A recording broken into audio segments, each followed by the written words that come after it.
তো ভারত যদি বাংলাদেশে আধিপত্যবাদ বিস্তার করতে চায়, বাংলাদেশের 18 কোটি জনগণ সেটা রুখে দেবে। ভারত যদি গৌর গোবিন্দের ভূমিকায় নামতে চায়, দেশের 18 কোটি মুসলমান শাহজালালের ভূমিকায় নামবে।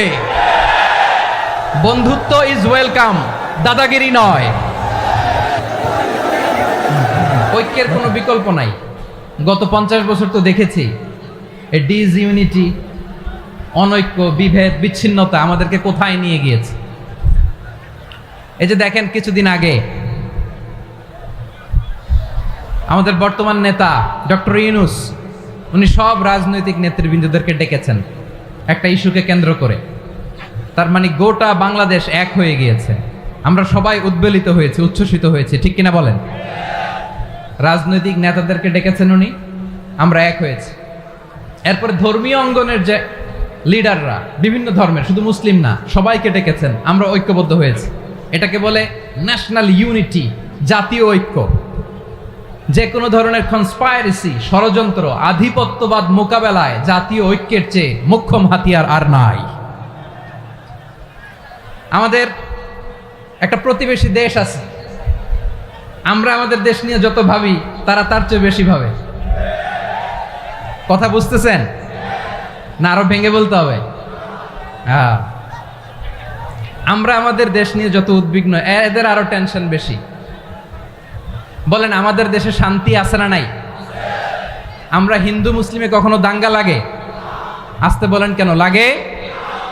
ওদের পূজা পর্বণে আমাদের মাদ্রাসার ছেলেরা যে পাহারা দেয়, চিল্লায় বলেন ঠিক কিনা? আমাদের তাফসির মাহফিলের সময় ওরা ডিস্টার্ব করেন, ঢোল বাজায় না। ওদের পূজা পর্বণের সময় আমাদের তাফসির মাহফিলের ডেট হলে আমরা চেঞ্জ করে দেই। সুবহানাল্লাহ, কি সাম্প্রদায়িক সম্প্রীতির রোল মডেল। আর ওই বাংলাদেশের ব্যাপারে তারা অনেক ডিসইনফরমেশন ছড়াচ্ছিল। ভারতের অনেকগুলো গণমাধ্যম, আমি জেনারেলাইজ করব না, আমাদের প্রতিবেশী দেশের সব গণমাধ্যমকে আমি দোষ দিতে চাই না। অনেকগুলো গণমাধ্যম তারা ডিসইনফরমেশন শেয়ার করেছে। ডিসইনফরমেশন আর মিস ইনফরমেশনের পার্থক্য আছে। মিস ইনফরমেশন না জেনে ভুল বুঝে একটা মিথ্যা বা ভুল তথ্য ছড়িয়ে দেয়া, এটার ক্ষমা আছে, এটার কি আছে। আর ডিসইনফরমেশন মানে ইচ্ছা করে, প্ল্যান করে, ম্যাপ করে, ছক এঁকে মিথ্যা, গুজব, রটনা সোশ্যাল মিডিয়ায় ছড়ানো, এটার ক্ষমা আছে? আওয়াজ করে বলেন, ক্ষমা আছে? ভারতের কিছু গণমাধ্যম তাই করেছে। আমরা ব্যথিত হয়েছি, আমাদের হৃদয়ে রক্তক্ষরণ হয়েছে। আমাদের প্রতিবেশী দেশকে বলতে চাই, আমাদের দেশ নিয়ে আপনাদের ভাবার দরকার নাই। নিজের চরকায় তেল দেন, নিজের দেশ নিয়ে ভাবেন। গত মাসের ভয়েস অফ আমেরিকার রিপোর্ট, বাংলাদেশে সংখ্যালঘু জনগোষ্ঠী আগের চেয়ে বেশি নিরাপত্তা পাচ্ছে। Report voice of America, Muslim report নাকি? মুসলিম জরিপ, ভয়েস অফ আমেরিকা। কথা বুঝে নাই বোধহয়। ভয়েস অফ আমেরিকা কি আমাদের রিপোর্ট? না, ভয়েস অফ আমেরিকার জরিপ, বাংলাদেশের সংখ্যালঘু জনগোষ্ঠী আগের চেয়ে ভালো নিরাপত্তা পাচ্ছে। শুধু এখানেই শেষ না, মাইক্রোসফটের একটা জরিপ শোনাই আপনাদেরকে। তারা সারা পৃথিবীতে গুজব, ভুয়া আর মিথ্যা নিউজ ছড়ানোতে কোন দেশ সেরা একটা রিপোর্ট করেছে। এর মধ্যে 1 নম্বরে এসেছে ভারতের নাম। মাইক্রোসফট তো মুসলমানরা চালায় না? কথা বোঝে নাই বোধহয়। প্রতিবেশী দেশকে বলবো, আপনারা নিজের চরকায় তেল দেন, আপনারাও শান্তিতে থাকেন, আমাদেরকেও শান্তিতে থাকতে দেন। সব চেঞ্জ করা যায়, প্রতিবেশী চেঞ্জ করা যায় না। আমাদের ল্যান্ড তাদের ল্যান্ড, পাশাপাশি।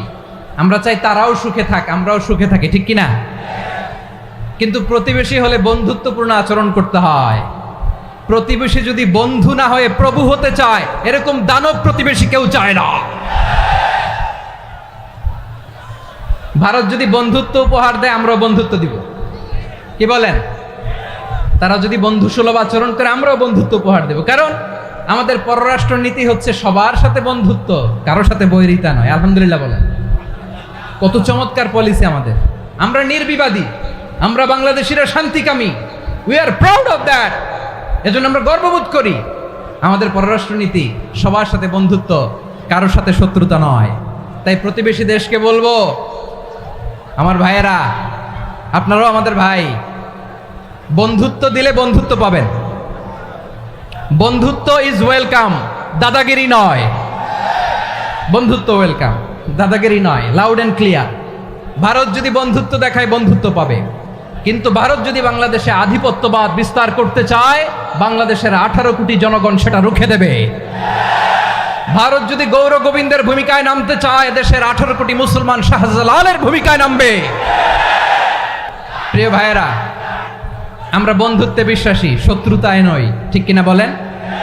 আল্লাহ আমাদেরকে বোঝার তৌফিক দান করুক। তাহলে এই যে তারা বলেছে এদেশে সংখ্যালঘুরা কষ্টে আছে, দুঃখে আছে, এটা কি ঠিক? বলেন, এটা কি ঠিক? না, তারা ডিস ইনফরমেশন শেয়ার করেছে, এটা ঠিক নয়। আমার প্রতিবেশী বন্ধু রাষ্ট্রকে বলবো, আপনারা এটা করবেন না, এটা করবেন না। আমরা শান্তিতে আছি, আপনারাও শান্তিতে থাকেন, আমাদেরকেও শান্তিতে থাকতে দেন। এই যে চিটাগাংয়ের অ্যাডভোকেট আলিফ হত্যাকাণ্ডে গোটা বাংলাদেশ আমরা ধৈর্যের পরাকাষ্ঠা দেখিয়েছে, চিল্লায় বলেন ঠিক কিনা?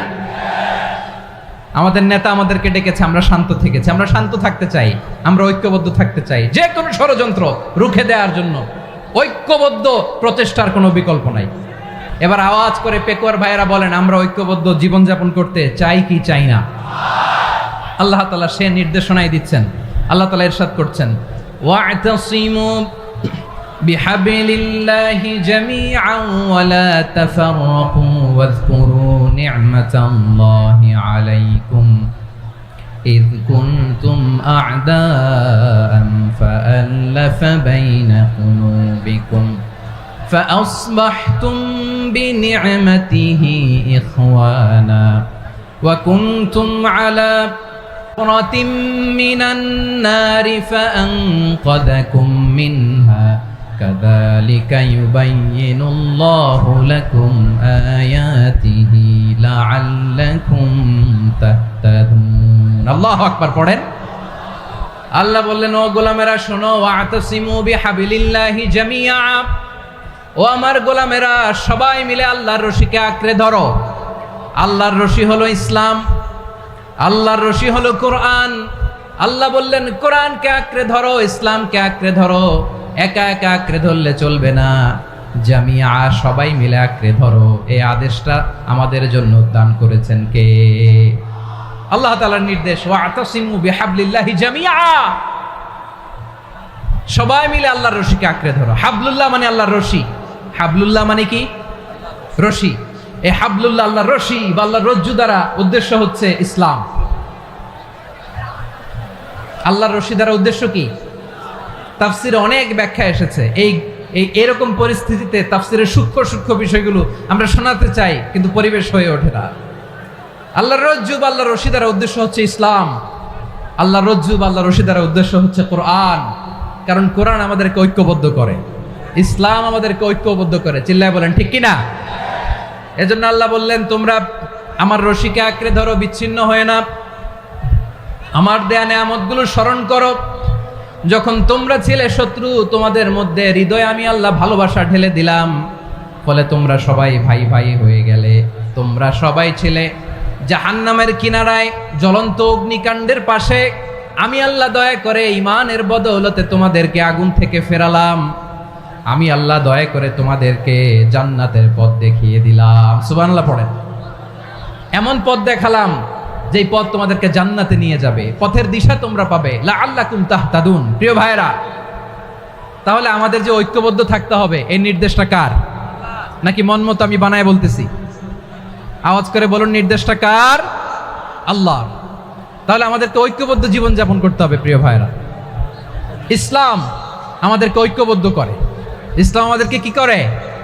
সংঘবদ্ধ করে, ঐক্যবদ্ধ করে। বিচ্ছিন্ন হওয়া যাবে না।